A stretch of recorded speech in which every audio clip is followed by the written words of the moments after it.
అని జరుగుతుంది. సో ఒకసారి కామెంట్ చూడండి. బ్రో మొబైల్ కేబుల్స్ ఈజీగా కట్ అయిపోతున్నాయి, trusted source to buy. First వచ్చేసి కట్ కాకుండా చూసుకోండి. మీ మొబైల్ని మీ ఛార్జర్కి కేబుల్ ప్రొటెక్టర్స్ ఉంటాయి, అవి మీకు ఆఫ్లైన్ ఆర్ ఆన్లైన్ మార్కెట్లో ఉంటాయి. మీ కేబుల్ యొక్క బోత్ ఎండ్స్కి అవి వేసేయండి. దాని ద్వారా ఏమైందంటే మన కేబుల్ బెండ్ అవ్వడం కొంచెం రెడ్యూస్ అయ్యిద్ది. అండ్ మ్యాక్సిమం మనకి కేబుల్ ఎండ్స్లోనే కట్ అవుద్ది కాబట్టి ఆ కట్టింగ్ అనేది కొంచెం రెడ్యూస్ అయ్యిద్ది. అండ్ సెకండ్ వచ్చేసి మీరు ఎప్పుడైనా ఛార్జింగ్ పెట్టిన తర్వాత కేబుల్ని, ఛార్జర్ని, అడాప్టర్ని రెండు సపరేట్గా పెట్టుకోండి. ఎందుకంటే మీరు అట్లనే ఉంచడం వల్ల మీ కేబుల్కి ఒక షేప్ ఏర్పడుతుంది, ఇట్లా బెండ్ అయి ఉంటుంది. అది చిన్న చిన్నగా బెండ్ కాస్త కట్ అయిపోద్ది.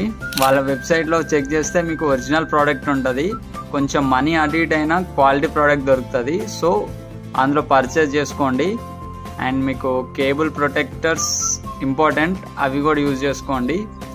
అండ్ తెలుసు కదా, ఇలాంటి షార్ట్స్ మిస్ కావద్దు. మన ఫోన్ టిప్స్ గురించి, mobile security and online security shorts videos మన వీడియోలో వస్తాయి. మిస్ కావద్దంటే సబ్స్క్రైబ్ చేసుకో అండ్ నెక్స్ట్ షార్ట్ కోసం వెయిట్ చేయి.